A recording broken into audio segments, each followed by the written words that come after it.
আসসালামু আলাইকুম everyone, welcome to আভাস লাইফস্টাইল ব্লগ। কেমন আছেন সবাই? আশা করি সবাই ভালো আছেন। আল্লাহর রহমতে আপনাদের দোয়ায় আমিও বেশ ভালো আছি। এই তো এটা ছিল সকালবেলা। সকালবেলা উঠে মনে হলো রান্নাটা চেঞ্জ করতে হবে। ডাইনিং টেবিলটা একটু পরিষ্কার করে নিলাম, গ্লাস ক্লিনার দিয়ে একদম মুছে নিয়েছি গ্লাসটা। এখন আমি একে একে ডাইনিং টেবিলে যে জিনিসগুলো ওগুলো দিয়ে দিচ্ছি। এটা ছিল আড়ঙের একটা বেতের ট্রে, আর ছোট্ট একটা ফ্লাওয়ার ভাস, আর হচ্ছে ক্যান্ডেল, আর এই তো ঘি, টুথপিক, মানে যেগুলো আমার প্রয়োজনীয় সেগুলো রেখে দিই ডাইনিং টেবিলে। লবণটাও রেখে দিই, যেহেতু আমার মা একটু ভাতের সাথে লবণটা খায়।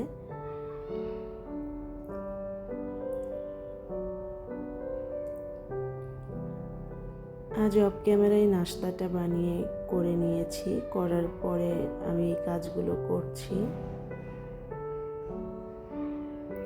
দেখলাম বেশ ধুলো পড়েছিল। অ্যাকচুয়ালি আমার বাসাটা বেশ ধুলা পড়ে যায়, কোথা থেকে এত ধুলো আসে জানি না। এই তো দেখুন ফাইনাল লুক। কিছু ফল এনেছিলাম, এখন ফলের বাস্কেটটা একটু মুছে নিয়েছি। যেহেতু এটা বেতের জিনিস একটু পরিষ্কার না করে নিলে দেখতে ভালো দেখায় না, আর ধুলো পড়ে থাকলে ওটা আমাদের শরীরের জন্য ভালো না।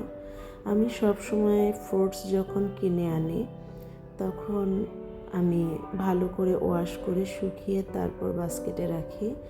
খাবারের টাইমে তো তাও আবার ধুয়ে নিতে হয়।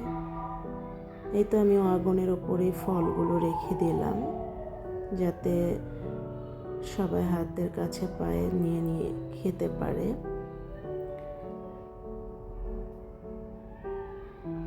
বিস্কিটের চানাচুরের এই জারগুলো আমি পরিষ্কার করে নিয়েছি। এটা ছিল নারকেল নাড়ু। আমি মুন্সিগঞ্জে গিয়েছিলাম, সেখান থেকে নিয়ে এসেছিলাম। নারকেল নাড়ুটা হচ্ছে একদম হাতে তৈরি করা, খুবই ভালো ছিল নারকেল নাড়ুটা। এই তো আমার ডাইনিং ওয়াগনটাও গোছানো শেষ, মুছে নিয়েছি, ভালো করে গুছিয়েও নিয়েছি।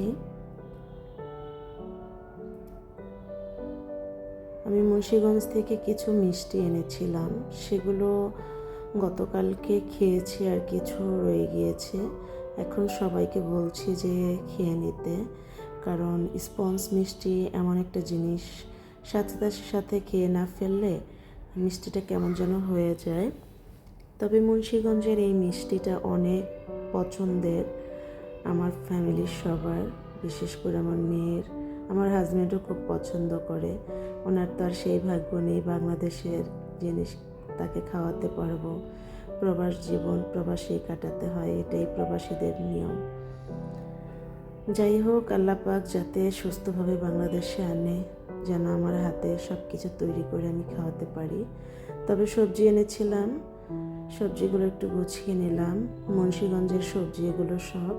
আর এটা ছিল কলই শাক। কে কে খান কলই শাক? এই শীতের মধ্যে আমার বেশ অনেকবার খাওয়া হয়েছে, আবার গিয়েছিলাম, পরে নিয়ে আসছি। এখন ধুয়ে আমি সুন্দর করে কুচিয়ে নিয়েছি।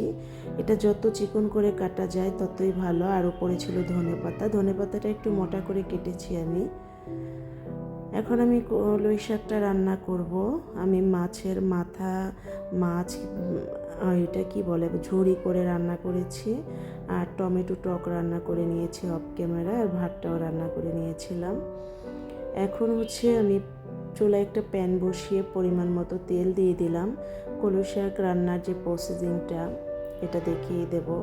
আমাদের মুন্সিগঞ্জে এই শীতের মধ্যে কলই শাক, পোনা মাছ অনেক সবার পছন্দ। অ্যাকচুয়ালি আমি গিয়েছিলাম পোনা মাছের জন্য, আরও বিশেষ করে পোনা মাছটা আমি পাইনি, ভাগ্য আমার খারাপ। তো আমি ওই যে বাল্লার চুহি বলে না, ওইটা নিয়ে আসছি 1 কেজি মতো করে।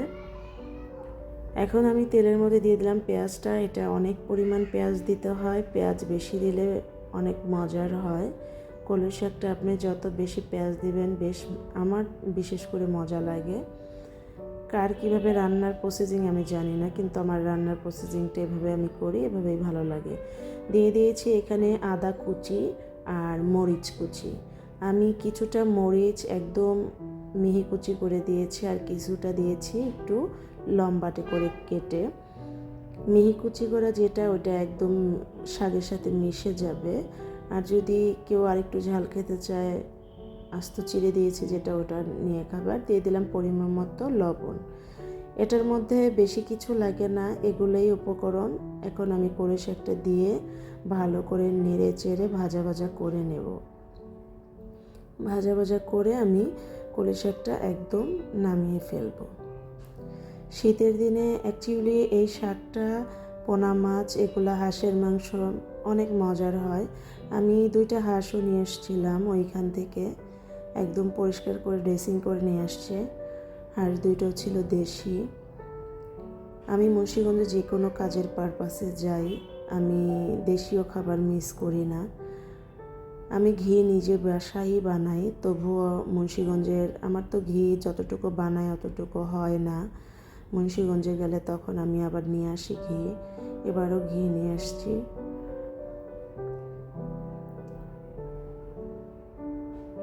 পিছের মানুষ কিছু বলবে, পিছের মানুষ কত কথাই না বলবে, আপনার খাবার দাবার, চলাফেরা, আমার চলাফেরা। তবে সবার কথা উপেক্ষা আমরা না করে সামনে কিভাবে এগিয়ে যাব সেটার চেষ্টাই করব। তবে আমার চ্যানেলের কোনো অংশে যদি আপনাদের ভালো লেগে থাকে, অবশ্যই লাইক, কমেন্ট, সাবস্ক্রাইব করবেন। আর আমার পাশে থাকার জন্য সবাইকে অসংখ্য ধন্যবাদ। তবে যে আপুরা ভাইয়ারা যেখান থেকে দেখেন আমার ভিডিওটা, সবাইকে অশেষ ধন্যবাদ। এই তো দেখুন, কাজ করতে করতে চুলায় একটু পড়ে গিয়েছে। এই তো আমার শাকটা ভাজা ভাজা করা হয়ে গেছে, এখন আমি নামিয়ে নেব। এই তো দেখুন, সার্ভ করে নিয়েছি। একদম কি লোভনীয় লাগছে, সবুজে আছে শাকটা। এই তো দুপুরে খাবারটা আমি টেবিলে সার্ভ করে ফেলেছি। দুপুরে ছিল প্লেন ভাত, কলই শাক ভাজি, আর ছিল টমেটোর টক, আর মাছের মাথা দিয়ে। আর এটা ছিল সন্ধেবেলা। মালপোয়া পিঠা আর চিতই পিঠা বানিয়েছি, 2 পদের ভর্তা বানিয়েছি। আজ এই পর্যন্তই। আল্লাহ হাফেজ।